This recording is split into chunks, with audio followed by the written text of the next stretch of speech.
Good morning, everyone. Great to see so many of you here. I'm Russell Pillemer. I'm the CEO of Pengana Capital. We really appreciate your attendance here today. We love getting to know our shareholders and investors, and we look forward to meeting you afterwards. Please hang around and have a refreshment with us. So, it was a bright, sunny day during the First World War when a pilot was flying over Western Europe. Unfortunately, his plane was shot down. Fortunately, he had a parachute. Unfortunately, the parachute did not open. Fortunately, there was a haystack beneath him. Unfortunately, there was a pitchfork in the haystack. Fortunately, he missed the pitchfork. Unfortunately, he missed the haystack. Now, for all of us who are invested in international equities or in the stock market in general, we probably have a lot of empathy for our poor pilots. You know, one day we're traveling along, our portfolios are doing fantastically, the market is wonderful, it's bright and sunny. And then, bang, markets take a bit of a tumble. People are talking about this being the end of the bull market. And really, from then onwards, we wake up every day and we don't know, are the markets going to be up? Are the markets going to be down? Is it the end of the world, or is everything bright and sunny again?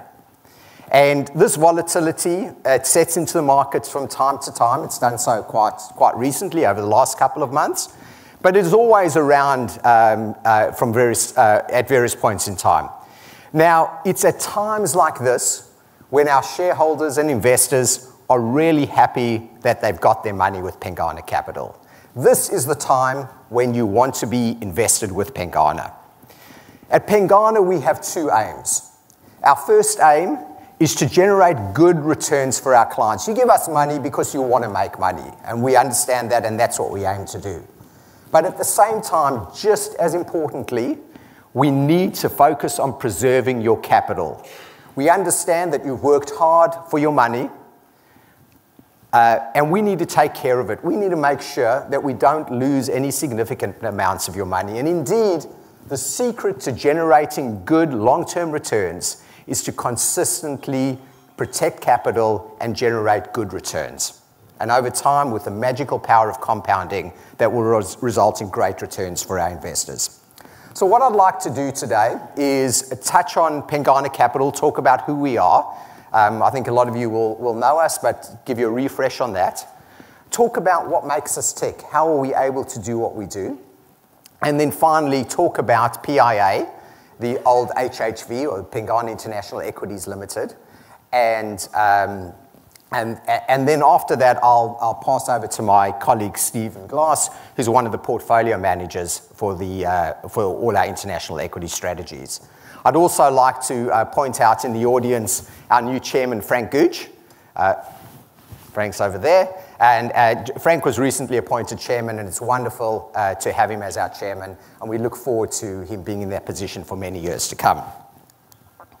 So who is Pengana Capital? Pengana Capital is a funds management business. We manage about $3.5 billion across several different strategies, some of them in the international space, some of them in the local Australian space. We're a publicly listed company. We became listed last year with the reverse takeover of Hunter Hall. And what we do at Pengana is we focus on high-end retail investors. It's people like yourselves. We do not focus on institutional money or big superannuation funds. And I'll talk a little bit later about why that's so important for us and indeed for you as investors. What we're most proud about is our long-term track records across multiple funds. And I think we are quite unique in the Australian context in that we have these great track records across a whole range of our funds. And that's really something in our DNA that's allowed us to do that, and I'll talk about that on some of the following slides. Finally, our focus is on delivering superior long-term returns to our clients. Now, If you probably go to any fund manager's presentations, they'll say that their focus is on generating good or superior or magnificent long-term returns for their clients. This is what everybody says. But this means different things to different people. So I just want to take a bit of time and explain what it means for us at Pengana. So the first thing is we want to generate good returns with lower risk. So at Pengana, we are not trying to be the best fund manager over any short-term period. So the newspapers are very guilty of this in that they keep on focusing everybody's attention on short-term performance. The 1-month return, the 3-month return, the 6-month return, the 12-month return. And somehow there's a lot of emphasis put on who's the top manager in those short-term periods. At Pengana, we do not necessarily want to be the top manager in any short-term period. That's not what we're about. We're about generating good, consistent, long-term returns year in and year out and compounding your money to make you great returns over the longer term. We also invest with lower risk. So we, as I mentioned before, we focus on capital preservation. We do not like the idea of our investors losing any meaningful amounts of money. So we're always looking at the downside. Secondly, we need to add value to our clients' portfolios. So there's no use in us doing what all other fund managers do for you. We need to be different. We need to provide diversification to your portfolios. And in particular, we're that manager who you really want to have when the markets are going maybe sideways or downwards. That's when we really come to the fore. Thirdly, what we do for our investors needs to be sustainable and repeatable. So I stood up here early on and I told you how proud I was about our historical track record. Well, that's probably not all that relevant to you as investors. You're not worried about what we did in the past. You're worried about what we're going to do for you in the future. And we've set up our business so we have maximized the potential for us to generate returns into the future, and I'll explain that next. And finally, we need to be true to label. So true to label means that when we tell you we do something for you, indeed we need to do it. So I've stood up here and I told you in our international equity space, we'll be investing in international shares, and we do this in a lower risk type of fashion. That's what we need to do for you, and therefore, you know how to use us in your portfolios. So, how do we generate these long-term returns? What is it in our DNA that has enabled us to do this time and time again? So the first thing is that we need to attract and retain the best funds management talent. As I mentioned earlier, we run several different funds, each run by distinct teams. Those teams need to be exceptional teams. At Pengana, we believe that funds management is best done at a team level. Just because somebody joins Pengana, which has got a brand and has got lots of money that we manage, doesn't mean that automatically they'll be a great fund manager. We need to go out and we need to search for the best people to run our funds. And we've probably spent more time and effort over the years in finding these exceptional people than we have in doing anything else. Secondly, funds management is a complicated business these days. You need to have systems, you need to have processes, procedures, compliance, etc., etc. At Pengana, we have a very strong institutional infrastructure.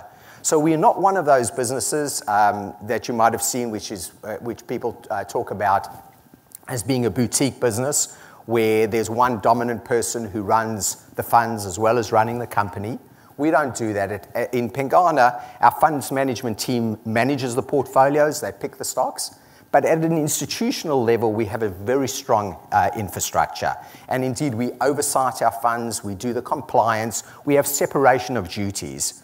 So you can always have that confidence when you invested with a Pengana fund that somebody's looking over the fund for you. Thirdly, culture. Now, talk about culture, I put it up there as number 3 on the page, but probably should be number 1. And the reason for this is because it's related to the people that we want to attract and retain. You can only attract the best people to manage your funds if you've got a great culture. And so we need a whole infrastructure with everybody around them who embrace our culture and make our workplace a really happy and exciting place to come to work. You don't hear many fund managers talk about culture. In fact, very few of them do so. But for us, culture is extremely important. Fourthly, capacity constraints and fees. So this is probably the most important message that I can give you about funds management. And that is, in most industries, bigger is better. So if you need a new cell phone, you'll probably go and buy an Apple because they're the biggest and best company. They got the most stores out there.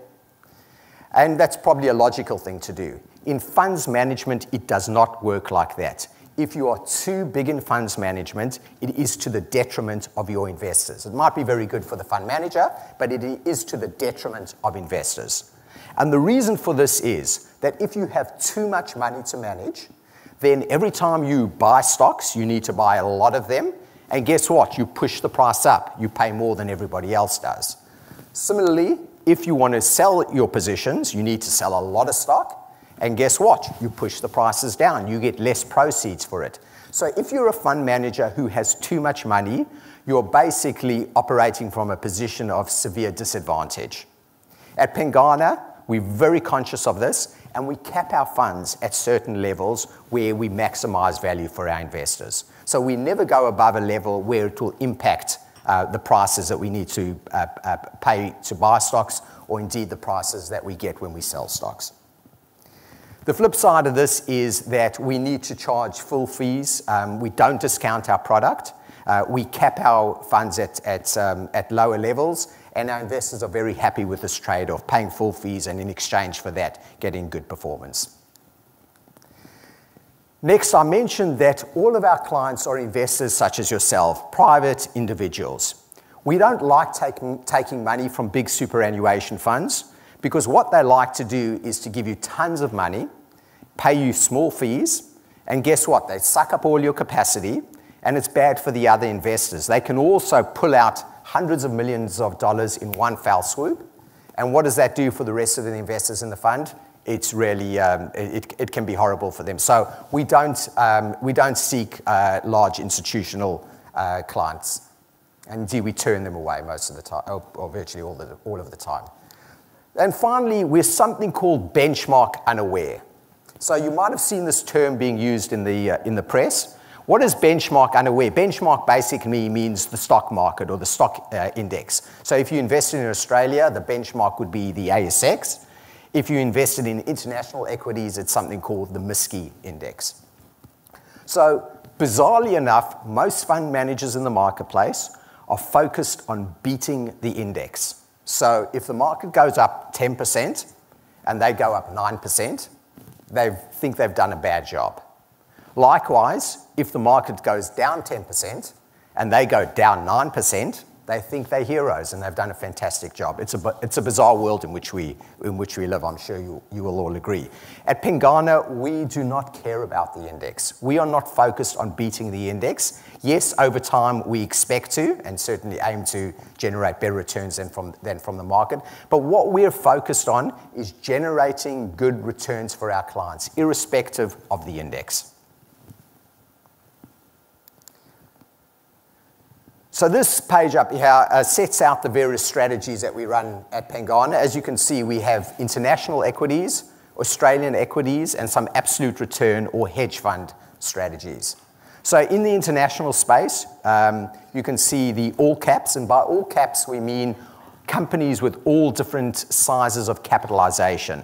So small companies, medium-sized companies, large companies. So our international equities team, that Stephen will talk about in our funds, that's that light green section. All those, you can see we've got a range of different funds that we operate, but essentially the underlying shares in each of those funds is almost identical. We also then have global small caps, so this invests in much smaller companies. The average size of those companies is about $1 billion, which in a global context is very small. And then we also have an impact investing or sustainable investing fund that invests in companies that do positive things for the environment and for the world. On the Australian equity side, we have Australian all caps, and we also have Australian small caps. And then on the hedge fund or absolute return side, we have a global absolute return strategy and an Asia-Pacific absolute return strategy. And what both of those strategies try to do is generate returns irrespective of whether equity markets are going up or down. So that's our range of strategies. We suggest to our private investors that the best way you can use Pengana is to spread yourself across our strategies. All of the strategies are very high quality strategies. They work well together. They're each run by different teams. So they give you diversification. They're not correlated with each other. And I'd encourage you to take a look at all of our strategies and become more invested in the Pengana group of funds. So finally, talking about PIA, Pengana International Equities Limited, we changed the name a few months ago. I think everybody would be aware. So currently, well, it actually says here the net asset value is pre-tax $1.23 and post-tax, pre-tax $1.25 and post-tax $1.23. The difference between those two is if we were to sell off all our positions where we've made gains on a net basis, then we'd actually have to pay tax of 2 cents in the vehicle. So that's the difference between pre-tax and post-tax. The share price ranges really from time to time based upon how many buyers and sellers there are in the market, based upon supply and demand. We would ultimately like to get it up to its NTA level, but as I say, from time to time it trades differently. I think the range at which it's traded over the last few months has been anywhere from $1.16 to $1.21. At the moment, I think as of the close yesterday, it was $1.18. Last year, we announced an option issue. We issued one option for every share that every investor held. Those options are currently trading a little bit below 2 cents a share. I think it was 1.7 cents as of the close yesterday. The options are capable of being exercised any time prior to 10th of May 2019. So there's something called American options, which means you can exercise them any day you want. You don't have to wait right till the end. And so that's good in terms of flexibility and value of the options. We recently announced an interim dividend of 3.5 cents a share, which we're very happy to announce and pay to our shareholders. We understand that our shareholders very much value their dividends. It is 100% fully franked, and it will be paid on the 30th of April this year. If you acquire shares prior to the record date, and the record date is the 13th of April, if you acquire shares prior to that date, you will receive the fully franked dividend and the imputation credits that come with it, which might be very valuable to investors. Maybe not so valuable under a change of government, but certainly very valuable at the moment. So whether investors buy new shares or whether they exercise their options and acquire shares that way, either way, provided you do that prior to the 13th of April, you will be able to get the franking credits, the dividend with the attached franking credits. So I'm going to leave off there. We'll have plenty of time for questions afterwards, and I'm going to pass over to my colleague, Stephen Glass. Good morning, everybody. I'd like to start by congratulating all of you for putting in the efforts to be here today. We will be discussing how we manage your money, which is a critical issue for me and for you. So you've done yourself credit by joining us today. My name is Stephen Glass, and I'm portfolio manager and co-founder of the Pengana International Equities family of funds, some of which are on the screen before you. It has almost been a year since Pengana acquired Hunter Hall, and my team took over management of the Hunter Hall International Funds.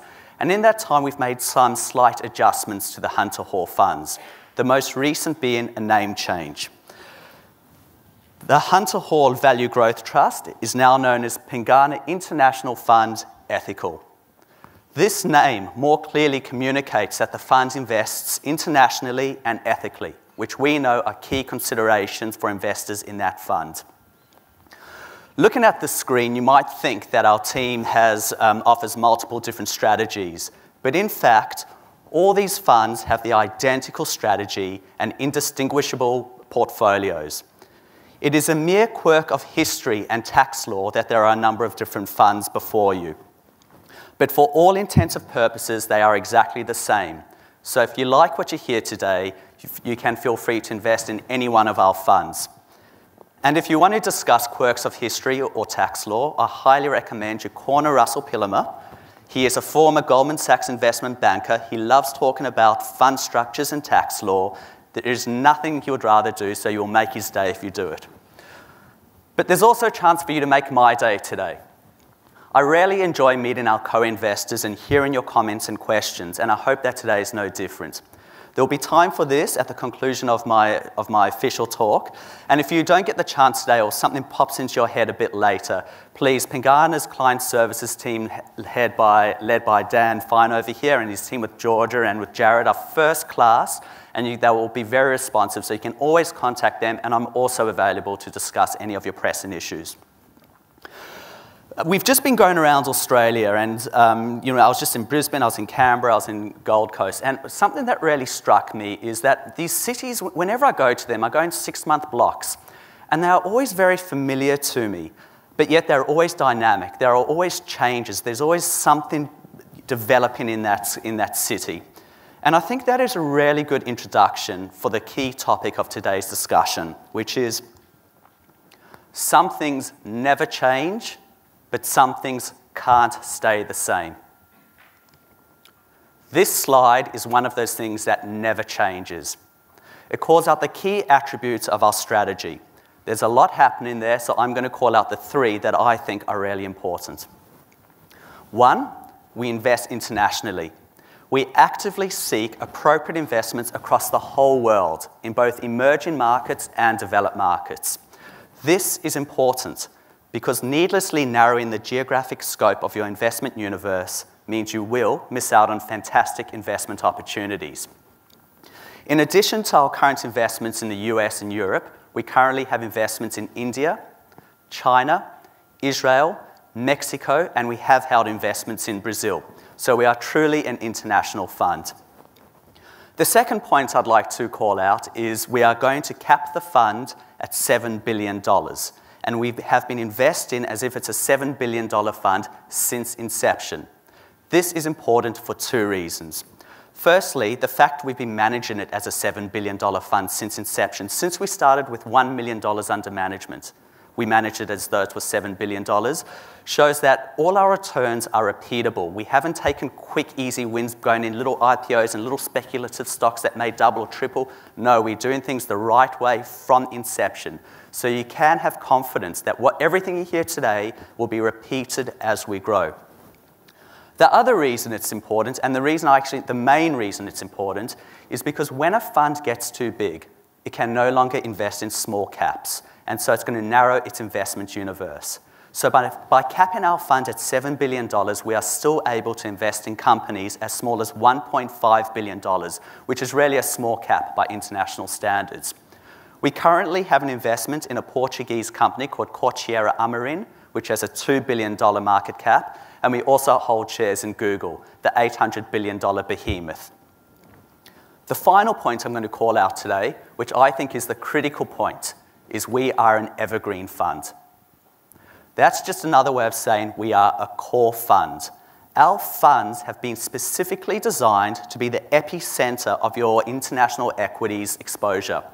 It is the type of fund you can put a lot of money in and you can hold for the long term through the good times and the difficult times. You might ask yourself, how can I make that kind of claim? Or what constitutes a core fund? Most good fund managers, and I emphasize the word good because not every fund manager, most good fund managers have the solitary goal of trying to deliver as large as possible returns as they can. This is an admirable goal, but it is insufficient for a core fund, and we have 3 goals.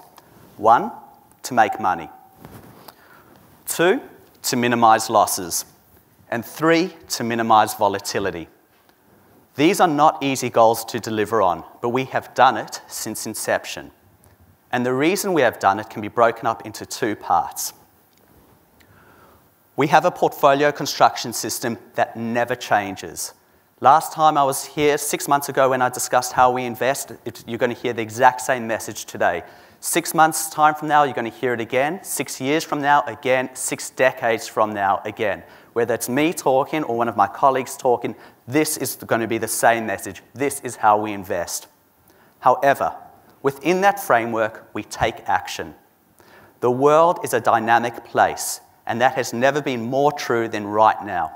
Politics moves in strange directions. Technology is altering entire industries. Capital flows across markets at the push of a button. This is not the time where a fund manager can just stand still.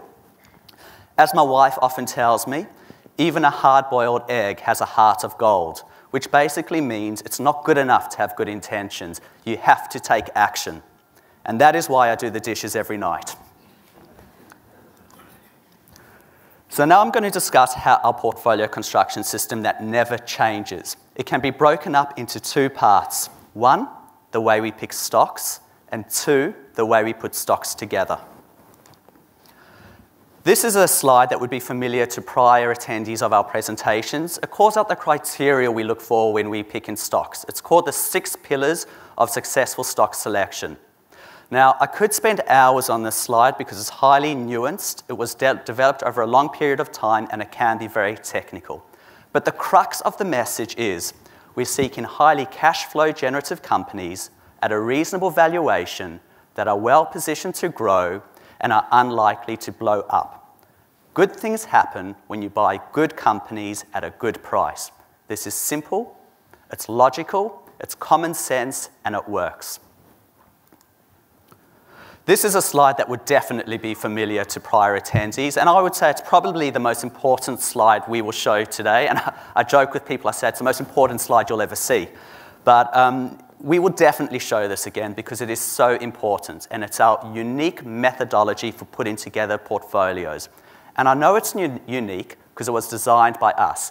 More specifically, by our CIO, Jordan Svetanovsky, designed it whilst he was working in Europe, and definitely a man you should meet and discuss. I've presented twice to you. Next time, hopefully, you'll get to hear from Jordan. But what it basically does is we divide all companies and our portfolio into 3 segments: core, cyclical, and opportunistic.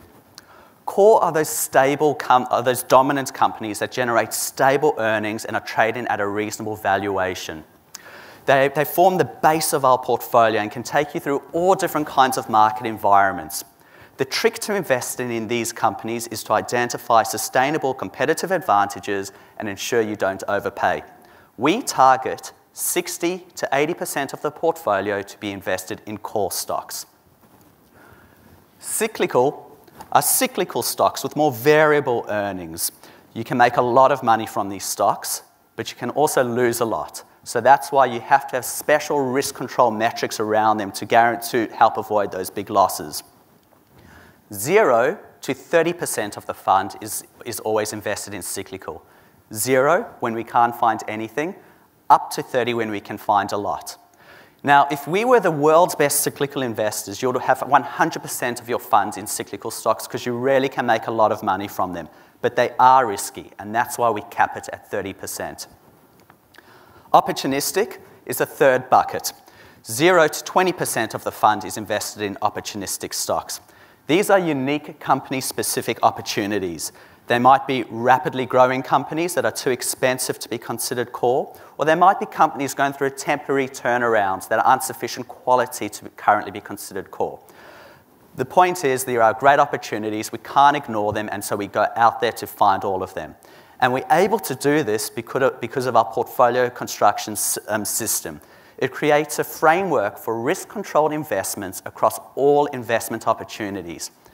But the real benefit of it is it results in a portfolio of the 30 to 50 stocks that work best together, rather than just the 30 to 50 best stocks.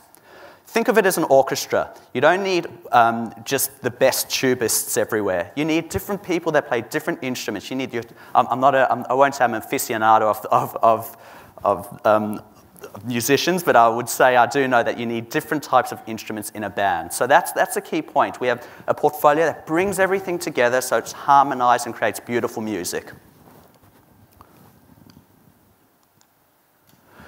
This chart illustrates what you can expect from core-style investments.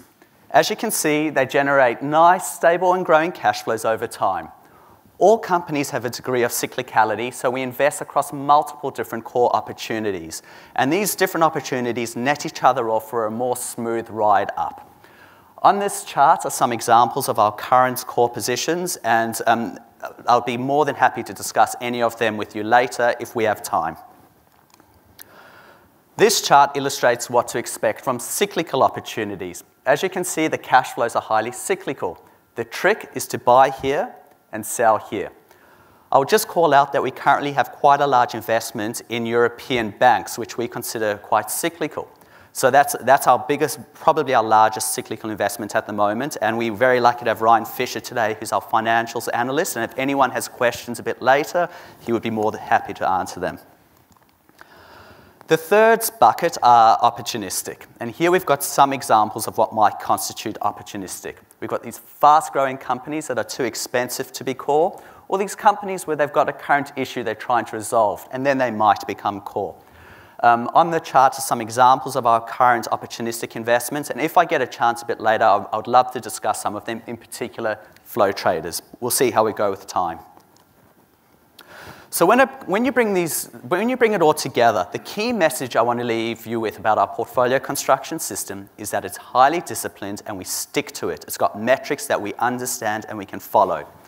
It results in high quality stocks, good stocks at a good price. And most importantly, it results in a portfolio of the 30 to 50 stocks that work best together. Nothing has changed since last time we spoke, and nothing will change the next time we speak.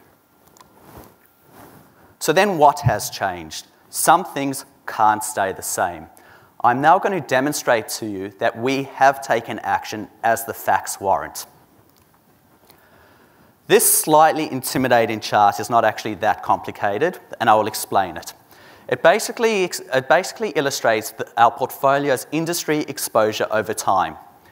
Each color is a different industry, and the size of the color block represents the portfolio's total exposure to that industry at that point of time.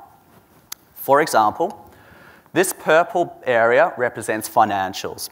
For a large part of the fund's life, we had very little exposure to financials, but more recently, we've increased it quite a lot. I mentioned earlier, part of that reflects our view about European financials.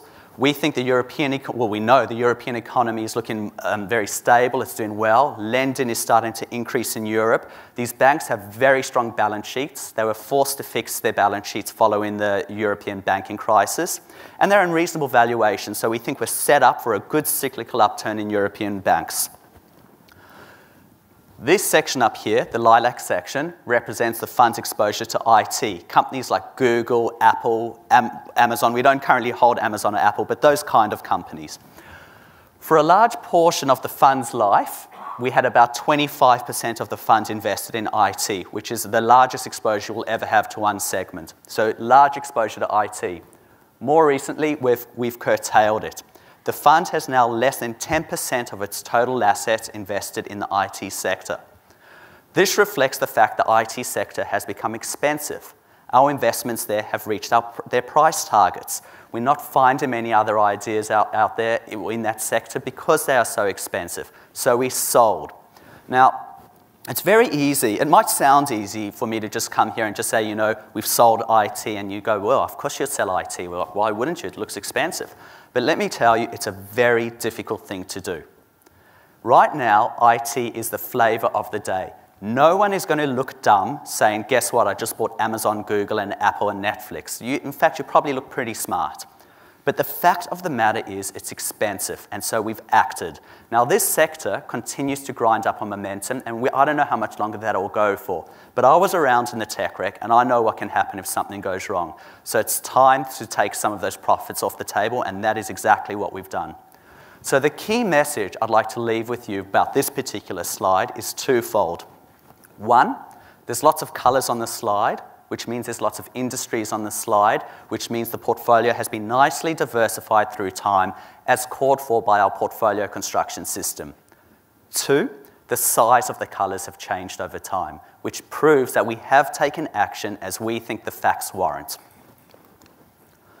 This slide illustrates the fund's exposure to different geographies over time.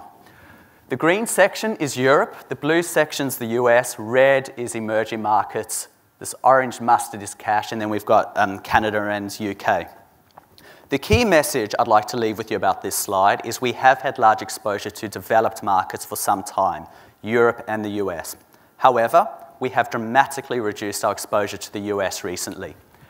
Over here, we had probably 50% of the portfolio in the US. Today, it's probably about 35%.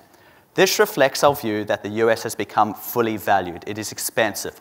I love the US. There are terrific companies there. They're innovative. They do a lot of things right. However, everything has got a price, so we have acted. The second thing I'll highlight is our exposure to Europe. Has always been large, and it's actually increased over time. This reflects our view that we think Europe is good value at the moment. People say, well, the problem with Europe is the economy. How many people in this room know that Europe actually outgrew the US last year? Maybe not many. This year, the US is expected to grow 2.7%. Europe is expected to grow 2.5%. There's a negligible difference. Then people say, yes, but European politics are so bad.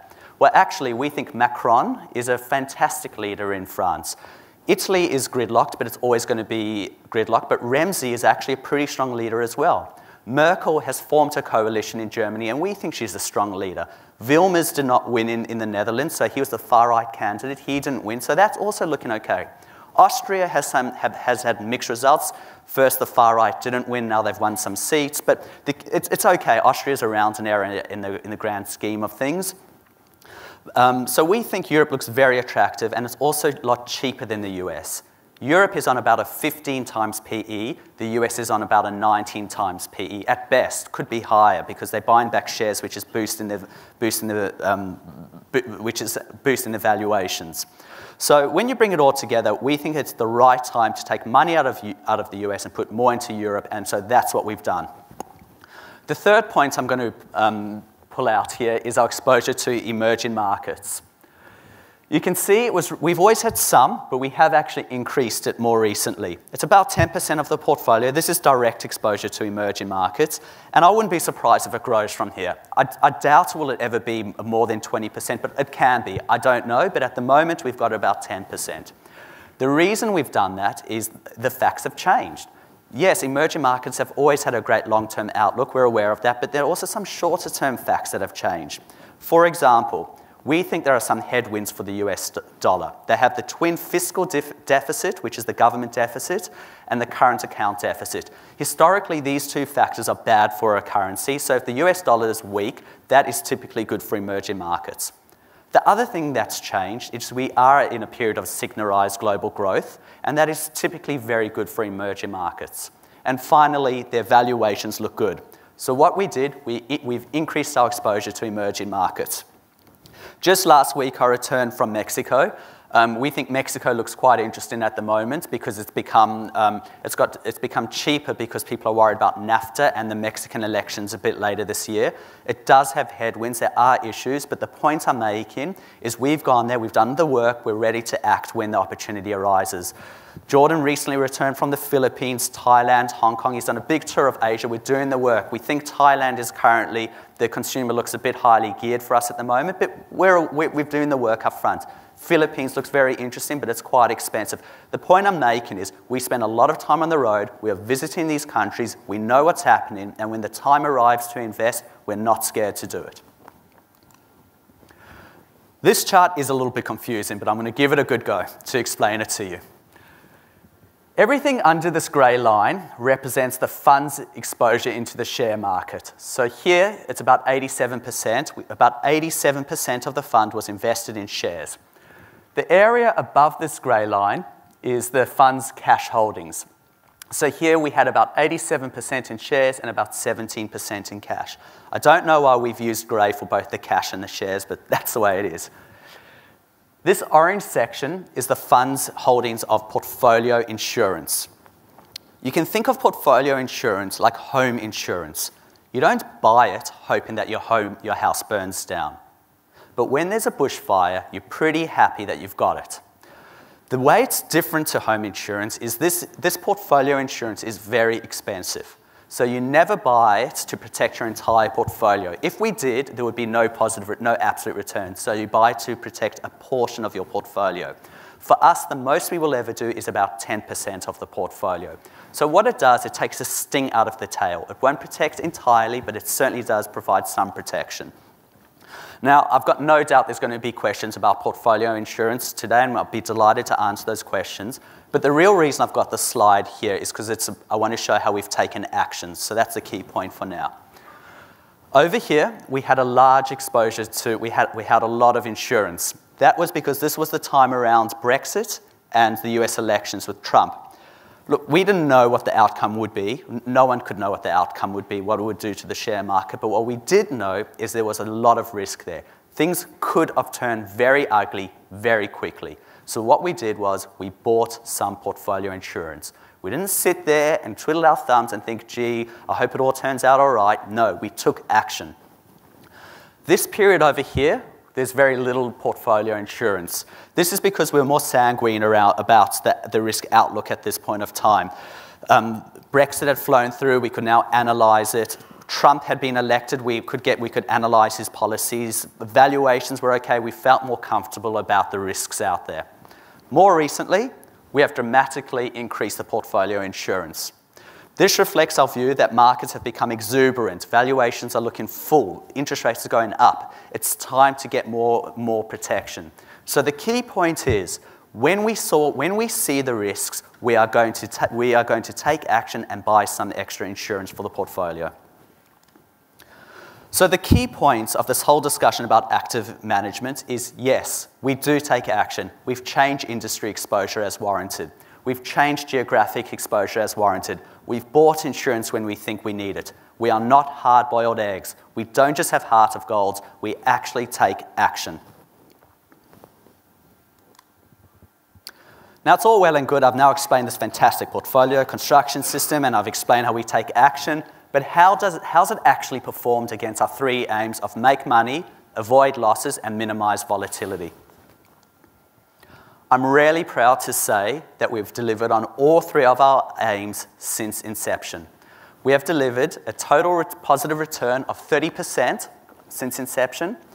You can see we are the green line, the blue line's the market. It's been a relatively smooth ride with us. And importantly, we've saved money where it counts. Again, we're the green line, and the blue line's the market. And in February, when the market dropped a lot, we didn't drop as much. So we have delivered against our three aims. Now, not once did I say that our aim is to beat the market. But you know what? We have. And this is no mean feat. We're very proud of it. Because the current market environment encourages and rewards risk-taking. And we're managing the funds very conservatively. So we think this is a real achievement, and we've done it through really good stock selection. We think this relative outperformance will grow over time. So, sorry, just to demonstrate, the market's done 26% since inception. We've done 30%. And we think our relative outperformance will grow over time, particularly when some of the current euphoria inevitably drains out of the market. And here's the proof. This chart illustrates our fund's returns every single time the market has dropped more than 2% in a day. So over here, this was the flash crash of 2015. The market dropped 4.3% in a day. Our funds dropped 1.3%. After Brexit, markets dropped 4, we were down 3. Last month, market down 3, we were down less than 1. And then it was down 2.4, we were down about 1. Every single time the market drops a lot, we do better than the market, which is good, which shows we will deliver on our aims. And the reason we'll do it is really multifold. Firstly, it's the type of stocks we buy, those good quality companies at a good price. Secondly, it's the way we put the portfolio together, the portfolio segmentation strategy with diversification and having a team of stocks rather than just individual stars.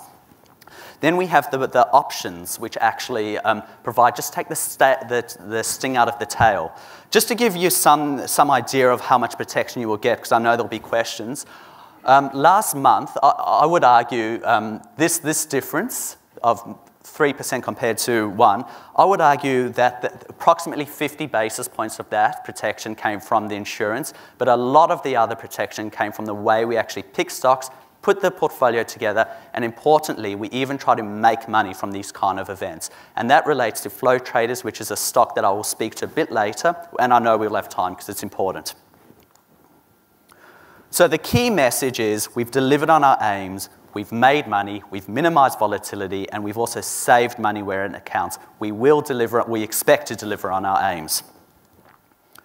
Now, it's all well and good that we deliver on our financial objectives, but I know that for many of you, delivering on our ethical requirements are just as important. In the topic of staying consistent with the topic of today, there are some things that never change, but there are some things that can't stay the same. The things that never change are the banned activities. We still don't invest in casinos, intensive animal husbandry, weaponry, coal, tobacco, among other industries. The thing that has changed is the way we implement the ethical policy. Our understanding of the way it was done previously was Peter Hall basically had the final say, and with some help from Care Australia. Peter took this very seriously. He had sound judgment. He's a very clever man, and we think he made good decisions. But we have decided to do things a little bit differently. We have engaged a firm called Sustainalytics to help us with our ethical analysis. Sustainalytics is one of the 2 world's largest ethical analytical firms. They're based in the US. They were established 25 years ago. They've got offices all over the world. They have 170 ethical analysts, and they cover 4,200 companies. Now, I've just thrown a whole lot of numbers at you, but we should just stop and think about that. I don't know this for a fact, but I would take a bet that Macquarie Bank have fewer than 170 analysts in their entire global stockbroking business. The point I'm making about this is Sustainalytics are the real deal. They know what they're doing with ethical analysis. They get access to the company to ask the right questions. They know the right questions to ask. They are very good, and we are paying for it. Not you, we are paying for it from our own profit and loss statement. So we're basically buying 2 products from them. The first one is a database of all the banned activities. So that tells us if a company does something that is banned, so that if it is highly involved in coal or sells weapons, so on and so forth. The other product that we buy from them rarely is an example of us going above and beyond what's really required, and that is the controversies database. This database records all the activities a company has been involved in that are known and are unethical. If a company is involved in a lot of these controversies or severe controversies, we cannot invest in them. A good example would be Volkswagen. We are able to invest in automobile manufacturers, but that company was involved in a bad controversy. It cheated on the emissions testing, so it doesn't pass the screen. Now, we take this seriously. We think it's important. We could self-police, but we know there's a better way to do it. And that's why we have an independent adjudicator to monitor and enforce compliance. Pengana's Chief Risk Officer is responsible for monitoring our portfolio from an ethical perspective, and he is entirely separate to our team, and he has a veto vote over which stocks can go in or out. So we're following all best practice. But we even take it a step further. We will engage with our investors. We will show our portfolios from time to time, a full portfolio, so you can actually see what we've held and you can comment on it. Now, there will be disagreements from time to time, but we will listen to you. We will actually engage with Sustainalytics to appease your questions, and we do want to do the right thing. So when you bring it all together, I think that we have really the gold standard in ethical compliance. So before we go into Q&A and also my description of Flow Traders, which I think is a good discussion to have, I would like to just quickly summarize the key points I've made today. I started by explaining we are a core fund. We have 3 aims: make money, avoid losses, minimize volatility. We do this by using our portfolio construction system, which never changes, but then taking action when warranted. This is how we want our money to be managed, which is pretty good because this is where my money is and my extended family's money is as well. So we take it very, very seriously. So thank you very much for your attention.